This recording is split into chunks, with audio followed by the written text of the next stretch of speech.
Olá pessoal, tudo bem com vocês? Nesta aula de hoje, nós vamos falar um pouquinho sobre o surgimento do capitalismo, né? Na verdade, nós vamos falar sobre as principais teorias do surgimento do capitalismo, uma vez que não existe ainda uma unanimidade no que se refere a este assunto, ok? Sem dúvida, o capitalismo é o sistema econômico que domina o mundo hoje, até mesmo os países ditos socialistas. Eles o são muito mais dentro de uma perspectiva interna, mas dentro de uma perspectiva de mercado externo, eles acabam muitas vezes sendo também capitalistas, como por exemplo é o caso da China, né? Então, sem dúvida, digamos assim, que o sistema econômico capitalista é o sistema vigente atual no mundo atual, né, no mundo contemporâneo. Isto se deu devido a um progresso, né, um desenvolvimento. Nós não podemos esquecer que dentro de uma perspectiva histórica, né, lá os nossos primórdios, os nossos antepassados, eles viam o trabalho como um meio de subsistência e não necessariamente como meio de obtenção de lucros, né? Então, por exemplo, quando nós vemos ali as primeiras sociedades lá, né, caçadores, coletores, né, eles visavam simplesmente a subsistência, ou até mesmo, né, os indígenas aqui, né, em 1500, quando chegam aqui os europeus, os portugueses, né, eles viviam dentro dessa perspectiva da produção para sobrevivência. Eu necessito produzir, ou eu necessito recolher, retirar da natureza simplesmente aquilo que eu necessito para aquele momento. Não havia ideia de um excedente, não havia ideia de um lucro, né, com este excedente. Então, nós podemos dizer que o modo de produção capitalista ele foi o resultado de uma evolução, de um progresso, né? de um processo econômico histórico. Né? O primeiro modo de produção que nós temos assim mais informações, ele teve dois nomes, né? Ele é conhecido por dois nomes. E é o mesmo, né? O mesmo sistema que é conhecido por dois nomes, que nós fala-se, né? Alguns chamam ele de modo de produção asiático, né? Devido à questão da onde ele surge, né? Ele surge ali em regiões da Ásia, por isso chama-se de modo de produção asiático, e muitos vão chamar este mesmo modo de produção hidráulica, porque ele está ligado diretamente à água, aos rios, né?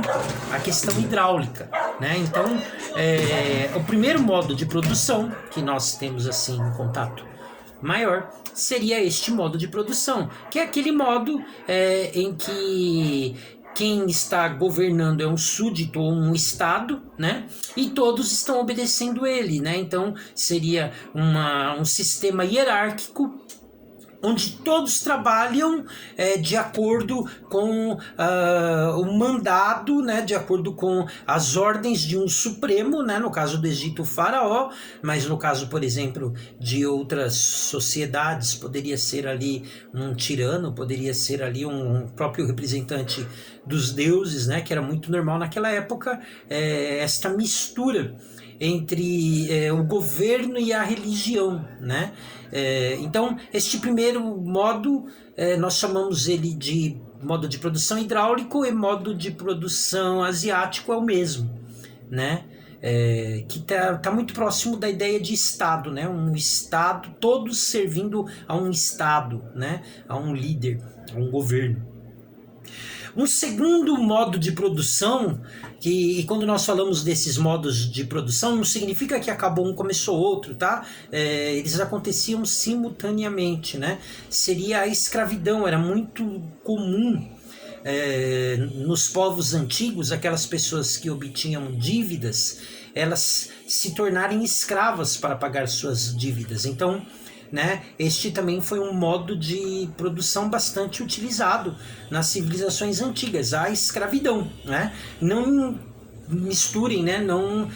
Não queiram assemelhar essa escravidão que acontecia nas cidades antigas com a escravidão africana, tá? Durante o período aí da colonização brasileira. Uma não tem nada a ver com a outra, né? Na perspectiva da escravidão africana, o escravo ele era propriedade, ele era algo que poderia ser vendido, algo que poderia ser comprado. Então o dono ele tinha o direito de fazer o que quiser com a sua propriedade, né? Então aí a gente não está nem falando mais de propriamente mão de obra, nós estamos falando de ferramenta de trabalho, né? De meio de produção, né? Então essa escravidão africana não tem nada a ver com essa antiga escravidão lá, né? Que era uma escravidão que não via as pessoas como propriedades, tá?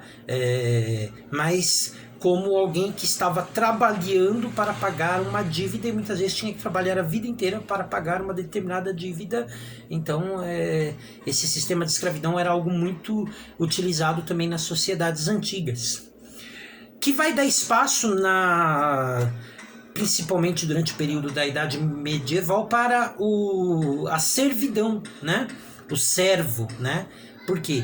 Porque o servo ele possui alguns direitos ali durante o período medieval. Ele tinha direito à habitação, né? No caso moradia, ele tinha direito à alimentação, porque ele ficava com uma parte do que ele produzia, e ele tinha direito à segurança, não só segurança no sentido de segurança física, né? Mas segurança no sentido de que aquele acordo ele era um acordo estável e que permaneceria para toda a sua vida, né? Então ele tinha segurança, ele não precisava se preocupar o que eu vou fazer no ano que vem. Não, né? Era um contrato que tinha uma segurança, uma estabilidade, porque durante o período medieval isto era feito como se fosse um voto a Deus, né? Então era feito na igreja, na presença de Deus, então era como se fosse um compromisso para com o próprio Deus, esse sistema de servidão do período medieval.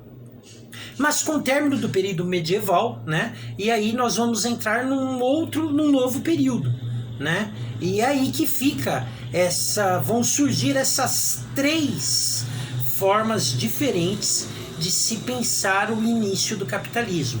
Eu vou citar as 3 não por importância, tá? Não no sentido de dizer assim, ó, essa tem mais destaque, essa é mais utilizada, aquela é menos utilizada. Não, eu não vou colocar nessa hierarquia. Eu vou citar as 3 num aspecto cronológico histórico, né? Então, a primeira, né, teoria seria de que o capitalismo teria surgido ali com o surgimento dos burgos, né? Ali na transição do mundo medieval para o mundo moderno, né? Então nós sabemos que o feudalismo perdurou durante 1000 anos, ou seja, as pessoas viviam dentro do feudo, que era uma fazendona cercada de muro por todos os lados, comércio interno, normalmente sem utilização de moedas. Porém, este isolamento ele vai ser interrompido, ele vai acabar, principalmente com o advento das cruzadas, né? Então, com as cruzadas vão surgir rotas, vão surgir estradas, vão surgir caminhos. Nestes caminhos, à beira desses caminhos, vão surgir aquilo que vão se chamar os burgos, né? O que seriam os burgos? São pequenos centros comerciais onde as pessoas, os trausentes, né, as pessoas que estão passando por ali, vão parar ali para se alimentar, para comprar remédios, para comprar armas, né, para dormir, né? Então, são lugares comerciais, centros comerciais, né? Seriam esses burgos, né? Só que esses centros comerciais, eles vão crescer, tornando-se as cidades, né? Então, por exemplo, existem alguns burgos muito famosos, né? Que eram burgos que se tornaram cidades, como, por exemplo, Veneza, né? Ou um outro chamado Champagne, que é da onde vai surgir a bebida conhecida com esse nome, né? Então, eram burgos que se tornaram cidades, ok? Quem é a burguesia? Eram aqueles que habitavam nos burgos, eram esses comerciantes. Num primeiro momento, eles eram pequenos comerciantes. Com o passar do tempo, eles vão se tornar grandes comerciantes. E o que acontece? Como vinham pessoas de diversos lugares, eles vinham com diversas moedas diferentes. E era necessário que houvesse ali uma transação cambial. Por quê? Porque dentro do feudo utilizaria-se uma determinada moeda oficial. Então era necessário trocar esta moeda alheia, esta moeda externa, né, por uma moeda interna, né? Seria mais ou menos assim, né? Trocar o real pelo dólar, né? Ou o dólar pelo real quando você sai. Ou seja, seria necessário fazer essa transição, né? No caso, trocar a moeda estrangeira pela moeda interna. E é lógico que isso não é feito de forma gratuita. Muito pelo contrário, né? Existem taxas cambiais. Então, quem faz isso ganha dinheiro fazendo isso, né? Então, estas pessoas que faziam essas mudanças, né? Que trocavam a moeda, né? Para as pessoas que vinham de fora e queriam gastar ali, tinham dinheiro diferente, né? Eles ficavam sentados nas praças em bancos. Daí surge o termo banco, né? Então, quando você passar lá na frente do Banco Itaú, Banco Santander, Banco Bradesco e por aí vai, você pode perguntar, de onde surgiu o termo banco? Exatamente porque essas pessoas que faziam essa transação cambial, que trocava moeda e ganhava dinheiro fazendo isso, né? Eles ficavam em bancos, então eram os bancos, né? E agora, eles ganhavam dinheiro somente isso? Com toda certeza não. Eles também emprestavam dinheiro a juros para aqueles que queriam fazer os seus negócios, né? Abrir os seus negócios, ampliar, né, o seu mercado, as suas vendas, os seus produtos. Então, esses banqueiros, que eram aqueles que ficavam nos bancos fazendo tanto essa transação cambial como emprestando dinheiro a juros, né? São esses banqueiros que vão arrecadar muito dinheiro, eles vão ficar muito ricos, né? Inclusive algumas famílias, né? Ali, principalmente da Itália, que ficaram ricas desta forma, eles vão possuir, assim, uma tremenda de uma influência na história da Europa, né? Então, por exemplo, a família Médici, né? Onde teve um homem muito rico chamado Lourenço de Médici. A família Médici, para se ter uma ideia da influência e do poder que ela tinha na Europa, né? Desta família saíram 4 papas. Então dá pra gente ter uma ideia aí da importância dessa família, da influência que ela tinha, né? E quem eram os Médicis?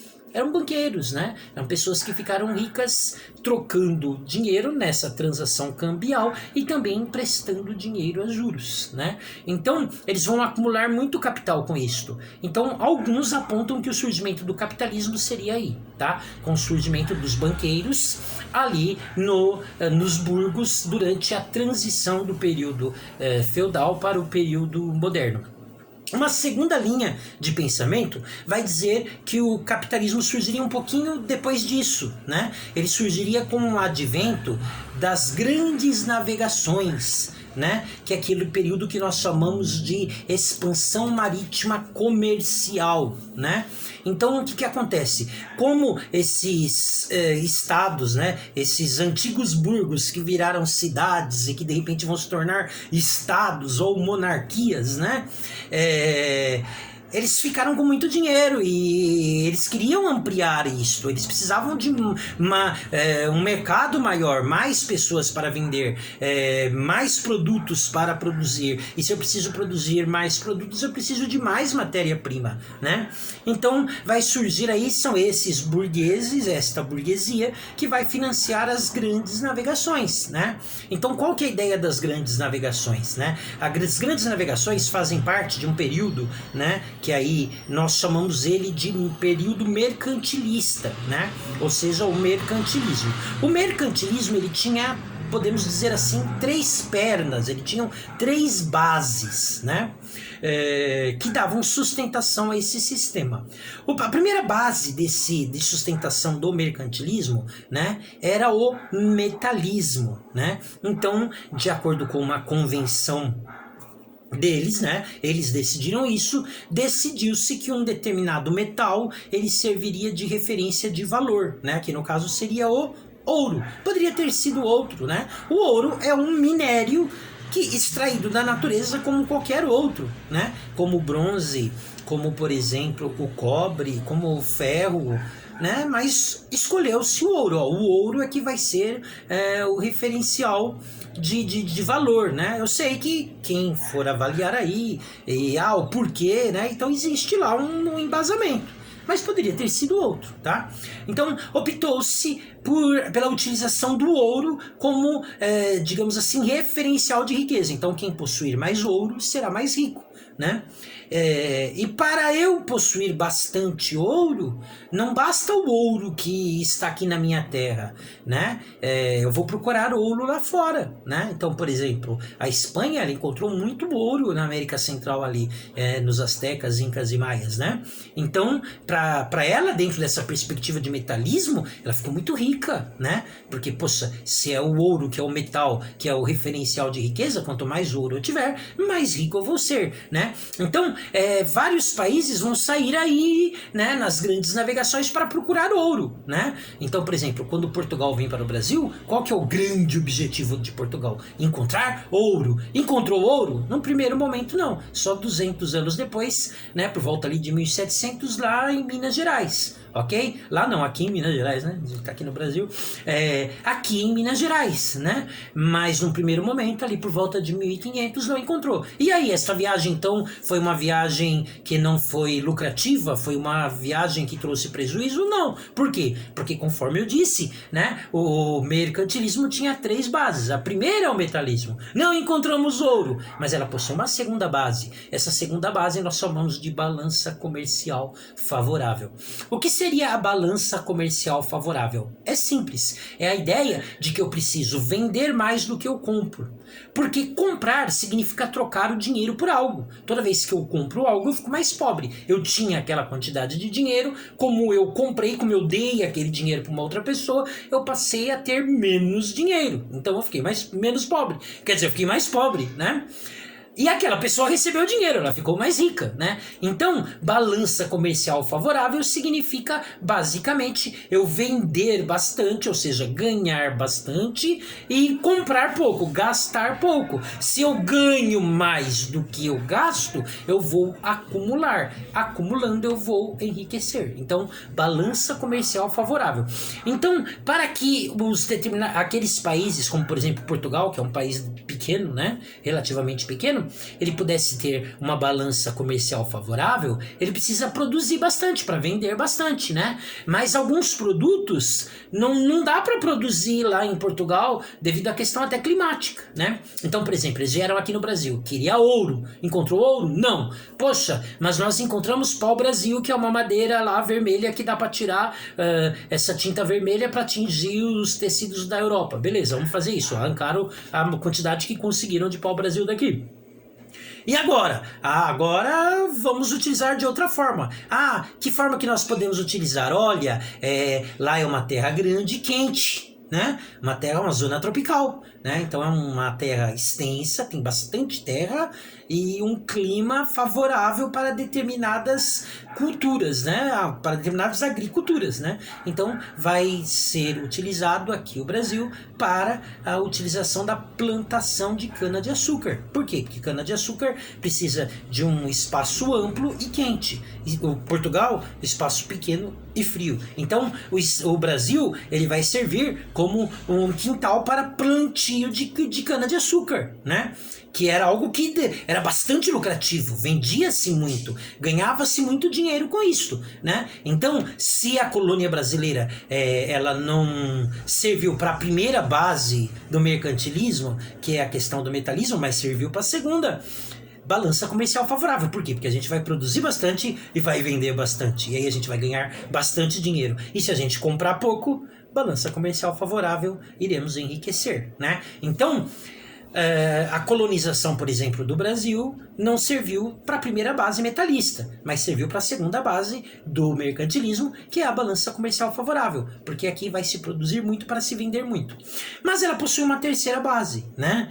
Que é o protecionismo alfandegário, né? E o que é o protecionismo alfandegário? É simples, né? O protecionismo alfandegário significa que você vai colocar impostos, taxas nos produtos importados, né?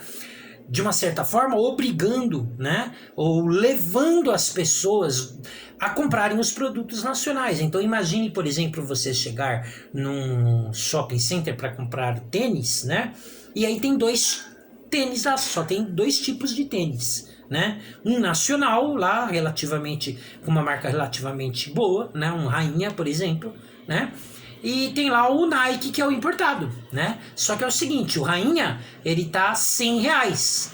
E o Nike, mais barato, está R$3.000. Então, poxa, né? Eu tenho dinheiro para comprar um importado de 3 mil reais? Eu não tenho. Então, eu vou comprar um nacional que custa 100. Desta forma, eu estou induzindo as pessoas a comprarem os produtos nacionais, o dinheiro vai ficar aqui dentro. Porque se eu compro um produto importado, um produto internacional, o dinheiro está indo para lá fora.